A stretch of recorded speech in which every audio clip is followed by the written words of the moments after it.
Congratulations on getting into your dream school. And we didn't ever expect college to be without its challenges, right?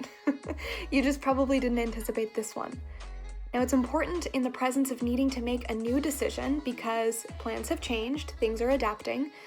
It's important to identify how fear is showing up for you when it comes to making this new decision. It might be the fear of not getting the right support you need if you were to choose A over B. It might be missing out on an experience that's really important to you if you were to choose A over B. It might be the fear of missing out, right? Just identify how fear shows up for you. Go ahead and write out what fear is showing up for you when it comes to making this decision right now. And then ask yourself, if I knew that I was going to be happy no matter what decision I made, which decision do you most want to make right now? And see what comes up when you journal on those questions.